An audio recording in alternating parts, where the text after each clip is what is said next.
جن کا عرس پاک امیر المجاہدین رضی اللہ عنہ کی زندگی بھی اگر آپ دیکھیں تو یہ انقلاب جب بپا ہوا کہ جن کی زندگی کے اندر دنیاوی حرص اور لالچ نظر نہیں آتی ہے، کیونکہ انسان کے لیے سب سے بڑا امتحان یہی ہے جس وقت وہ حق آشنا ہو جاتا ہے تو یہ منفی فکر اس سے پست ہو جاتی ہے، اور جب پست ہو جاتی ہے تو ایک شخص بظاہر معذور ہو لیکن بہت بڑا انقلاب لا کر کھڑا کر دیتا ہے۔ یہ لفظ میں نے تھوڑا بار کہا جو میرے دل پر بار تھا، لیکن ایک میں نے تقریری طور پر ذکر کیا۔ معذور تو ہم ہیں کہ ہم کچھ نہیں کر پائے، لیکن اللہ رب العالمین جل وعلا نے ان کی ذات سے جو احیاء الدین کا کام لیا ہے وہ آنکھ والا تیری جو بن کا تماشا دیکھے۔ بے باک جری مرد مجاہد سر میدان، اللہ کا ولی۔ مجاہدین کی زندگی کو ہم دیکھتے ہیں، ان کو سامنے رکھتے ہیں تو اگر قرآن کا بندے کا مطالعہ ہو تو اس وقت آیت دماغ میں چمکنا شروع ہو جائے کہ یہ نتیجہ جب سامنے ہے تو تھیوری ہمارے سامنے چمکنا شروع ہو جائے۔ مفتی صاحب نے جب مجھے کہا کہ آپ نے امیر المجاہدین پر گفتگو کرنی ہے، لاہور میں تھا تو میں نے حضرت امیر صاحب کی بلا دامت برکاتہ العالیہ سے کہا، اور شاہ صاحب تھے، تو میں نے کہا میرے جذبات یہ ہے کہ میں مرید حضرت امام ربانی کا ہوں اور بڑی شیخ سے بھی نسبت ہے، مجددی بھی نسبت رکھتا ہوں، قادری بھی رکھتا ہوں، لیکن میں کیونکہ ہر سال سرکار امام ربانی کو بالاستیاب پڑھنے کا شرف پاتا ہوں اور کئی دروس اس پر دینے کی کوشش کرتا ہوں تاکہ خود بھی بچوں، دوسرے دوستوں تک بھی بات پہنچاؤں، لیکن میں نے کہا وہ ایک غلغلہ بلکہ نیند میں بھی کبھی یوں ہوتا ہے کہ ایک شور ہے جہانگیر کے لشکر کا، اور اکبریت کی الہات کی گرد نے آسمانوں کو اینٹا ہوا ہے، اور ایک صوفی منش شخص اکیلا آیا ہے اور اس اندھیرے میں اس نے اجالا کیا۔ تو میں نے کہا ان کتابوں کے ہم نے پڑھا تھا کہ امام ربانی نے کس پہاڑ کو عبور کیا اور کس سنگلاخ زمین کو چیر کر اسلام کے چشمے کو ہند میں لایا۔ ہم نے کہا وہ کتابوں میں دیکھا تھا، جب حضرت امیر المجاہدین کی زندگی ہم نے دیکھی تو ہم نے کہا یار امام ربانی کے ساتھ بھی ایسا ہی ہوا ہے۔ یعنی اس کی تعبیری شکل آپ دیکھیں کہ جہانگیر کہاں ہے، یہ حکومت آپ دیکھیں، تو میں سمجھتا ہوں کہ ان کی زندگی جو مجھے سمجھ میں آتی ہے وہ کردار شیخ احمد ربانی ہے۔ حضرت امام ربانی کی زندگی کے کس طریقے سے سامراج کو چیلنج کرنا۔ حضرت امام ربانی رحمۃ اللہ علیہ شیخ احمد سرہندی کوئی 300-400 کلو کا شخص نہیں تھا، نہیں سا بدن تھا، کوئی لاکھوں کا لشکر نہیں تھا، لیکن احقاء حق کے لیے جب آواز کو آپ نے بلند کیا تو نکلے تنہا تھے۔ پھر ایک یلغار بڑی، اکبر کا دور آپ کی جوانی کا دور تھا جب اکبر مر گیا، پھر جہانگیر کا ایک لمبا دور آپ نے دیکھا، جہانگیر کیسا خطرناک بادشاہ تھا۔ چنگیز خان کو لوگ بھول جائے، جہانگیر کی قوت کے سامنے ہند میں کوئی نہیں تھا جناب، بنگال ہو، ہند ہو، بہار ہو، افغانستان ہو، کوئی بادشاہ، کوئی لشکر، کوئی بڑا سپر سالار جرت نہیں کر سکتا کہ جہانگیر کے آگے اپنی پلکوں کو اٹھائے۔ لیکن جب اس نے شریعت اسلامیہ کے خلاف بغاوت کر کے الہات اور اپنے باپ کے دین اکبری کو بڑھانے کی کوشش کی اور اسلام کے تشخص اور شناخت کو مٹانے کی کوشش کی تو مدارس کھلے ہوئے تھے، خانقاہیں کھلی ہوئی تھی، لیکن یہ شرف سرکار امام ربانی کے ہاتھ میں آیا کہ تنہا نہیں شخص احقاء حق کے لیے اٹھے اور قربانیاں دی، اور ایک لمحہ یہاں تک آیا کہ آپ کو گوالیار کی جیل میں بند کر دیا گیا، ہاتھی کے نیچے آپ کو کچلنے کا حکم جاری کر دیا گیا، لیکن آپ اسی فکر کے ساتھ کہ ان کی یاد اور ان کو آئیڈیل بنا کر اس حق کے ساتھ اس قدر آپ سچے تھے کہ ایک وقت آیا کہ جہانگیر اسی جیل میں آ کر گھٹنوں کے بل کہتا ہے کہ بابا جی معاف کر دو، جو چاہتے ہو ویسا ہی ہوگا، کیونکہ پوری ریاست جہانگیر کی اس کے خلاف کھڑی ہو۔ اس لیے کہ امام ربانی نے کوئی لشکر، دستے، ڈنڈے، سوٹے، تلواریں نہیں، فکر کو زندہ کیا۔ ایک مسلمان کے ایمان پر جو خواہشات کی گرد آ گئی تھی ان کے مکتوبات نے اس کو چھانٹ کے رکھی۔ شرعی شعور اور دینی شعور کے ساتھ واقف کر دینا، یہ حضرت امام ربانی رحمۃ اللہ علیہ کی زندگی۔ اللہ اکبر، یوں سمجھ لیجئے جیسے سوئی کے ناکے سے اونٹ کو گزارا جائے، ایسی کٹھن آزمائشوں سے امام ربانی اٹھے، لیکن جب ہم نے یہ 4-5 سال، 8 سال، 10 سال تحریک لبیک کا غلغلہ دیکھا اور پوری دنیا کے اندر اس آواز کو اٹھتا ہوا دیکھا تو ہم نے کہا یہ تقریروں سے نہیں ہو سکتا۔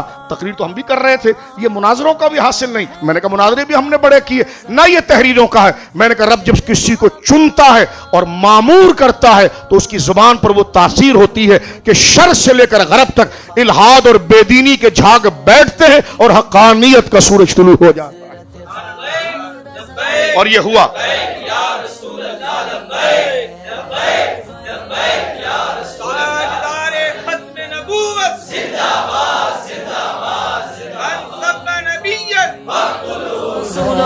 خادم رضوی ہے، حاصل تھی انہیں شاہ بریلی کی غلامی، حاصل تھی انہیں شاہ بریلی کی غلامی،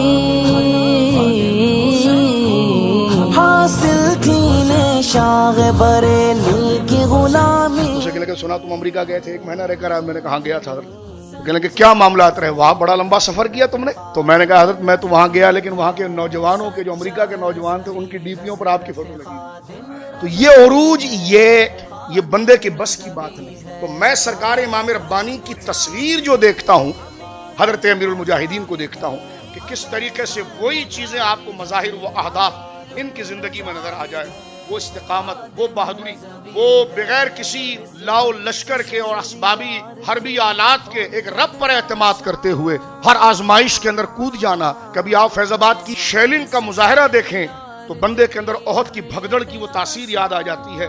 کس طریقے سے آپ اس وقت پولیس کو اور عوام کو حقانیت کی طرف اور حق کی طرف مائل کرتے ہیں. وہ 6-7 منٹ کی بھی اگر بندہ ویڈیو دیکھے تو وہ میرے دوستو چیخ مارے بغیر نہیں رہ سکتا کہ یہ بندہ خدا واقعی میں ہمیں میں سے ہے. لیکن اللہ رب العالمین نے اس کو شان و شوقت اور دین کی بلندی کے لیے چن لیا ہے. سنیوں میں اتنا جذبہ کبھی آتا ہے وہ پیدا کر دیا امیر المجاہدین.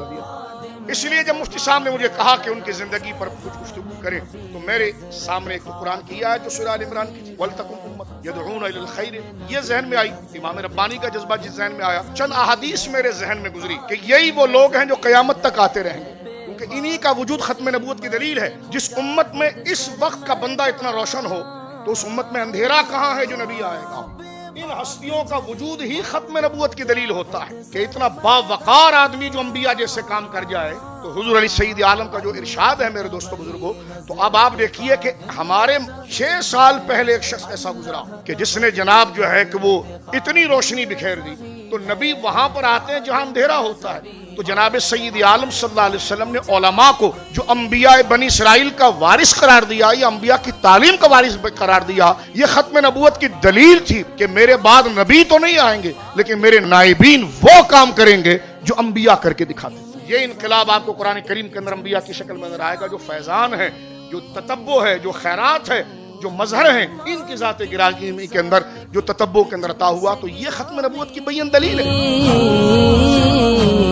ہر بات تیری حضرت خادم رضوی ہے, ہر بات تیری حضرت خادم رضوی ہے, خادم رضوی ہے.